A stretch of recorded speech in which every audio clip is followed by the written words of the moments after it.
Imagine Sarah. It was her special day, her birthday. Balloons danced in the air.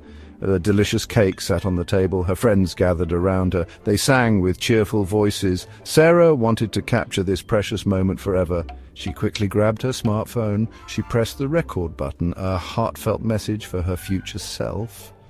Full of joy, full of laughter from her beloved friends, she thought it was a perfect memory in the making, or so it seemed.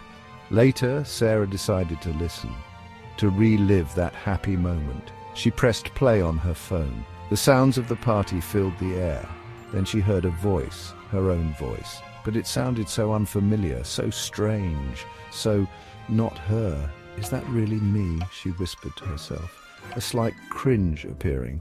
A wave of mild discomfort washed over her. This feeling is quite common. Many people experience this surprise. It is a perfectly normal human reaction. This peculiar experience is not unique to Sarah. You have likely felt it too. You speak every single day. You hear your own voice constantly. Then you listen to a recording of yourself, perhaps from a video or a voice note. Suddenly the voice sounds different, almost like hearing a stranger speak. It can be a little unsettling, even a bit jarring. Why does this happen? Why this auditory disconnect? It is a question many have pondered. The universe of sound holds the key. The answer lies not merely in your ears, nor is it a fault of the microphone. The truth is woven into the fascinating science of sound itself. It's all about how sound waves travel through different mediums, and how our amazing human bodies perceive these vibrations. It is a journey into physics, into biology, into perception. Join me. Let us explore this common yet cosmic mystery together, a mystery hidden in plain sight, or rather plain sound. First, let us consider sound. What is it fundamentally? Sound is energy, pure and simple. It travels in the form of waves, invisible ripples in the air. Think of dropping a small pebble into a perfectly calm pond. You see ripples spread outward. Across the water's surface, sound waves behave similarly. They spread through the air. They are invisible to our eyes, but they carry information. They carry voices, music, and the whispers of the cosmos. When you decide to speak, your vocal cords begin to vibrate. These vibrations create disturbances in the surrounding air molecules. These disturbances are the sound waves, your personal broadcast. These waves then travel outwards through the air around you. They journey until they reach the ears of other people. This method of hearing is called air conduction. It is how most external sounds reach our auditory system. The rustle of leaves, the hum of a distant star, metaphorically speaking. However, when it comes to your own voice, there is more to the story. You hear your own voice through air conduction, certainly. Sound waves exit your mouth and nose. They travel around your head.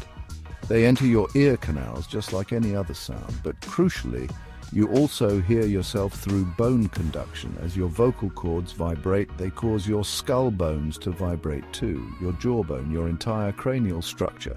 It resonates. This creates a direct internal pathway for sound to your inner ear. Imagine your skull, not just as a protective helmet for your brain, but as a personal, finely tuned resonant chamber, much like the wooden body of a violin or a guitar. The vibrations from your vocal cords travel directly through these bones. This bone conduction emphasizes lower frequencies. It adds depth. It adds a certain richness, a bassy quality to your voice. This combined sound, air plus bone, is the voice you know as your own, your internal private soundtrack to your life. Now let us bring a microphone into this picture, a recording device. A microphone is an amazing piece of technology, a marvel of engineering. It is designed to capture sound, to convert sound waves into electrical signals, but it functions essentially like an external ear. It hears only the sound waves that travel through the air to reach it. It has no direct connection to the bones of your skull. It cannot feel the subtle internal vibrations you experience.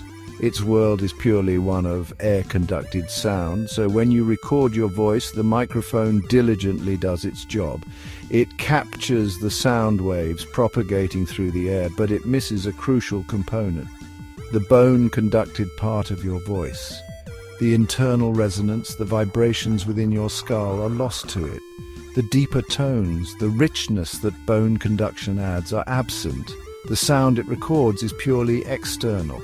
It is in essence how other people predominantly hear your voice.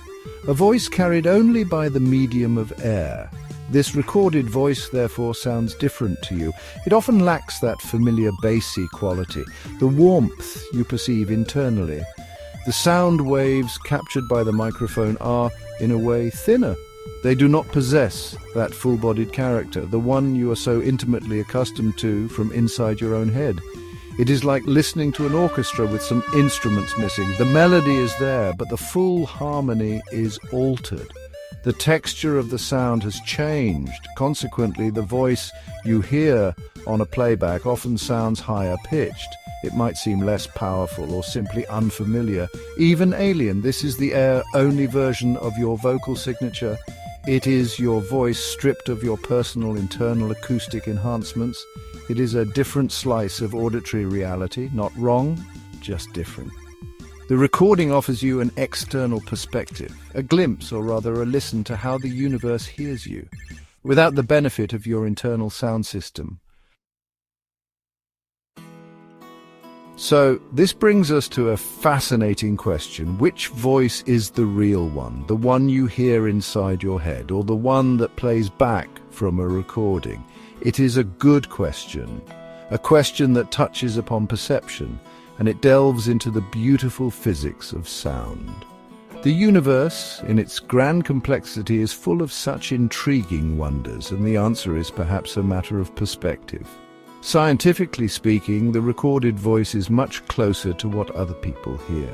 It is your voice as it travels purely through the air, unfiltered by the internal resonance of your bone conduction.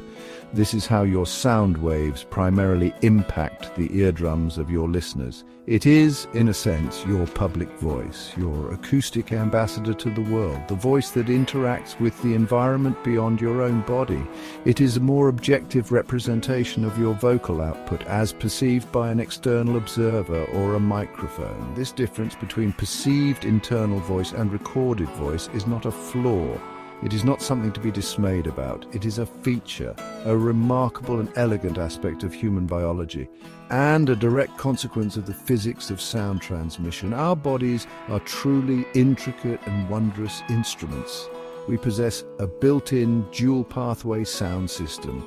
It gives us a unique, richer auditory experience of our own utterances, a personal concert happening continuously within us. So the next time you hear your voice on a recording, do not be alarmed. Resist the urge to cringe. Try not to feel self-conscious. Instead, take a moment. Marvel at the underlying science. You are experiencing a fundamental truth about sound, about perception, and about the amazing complex machine that is your own body.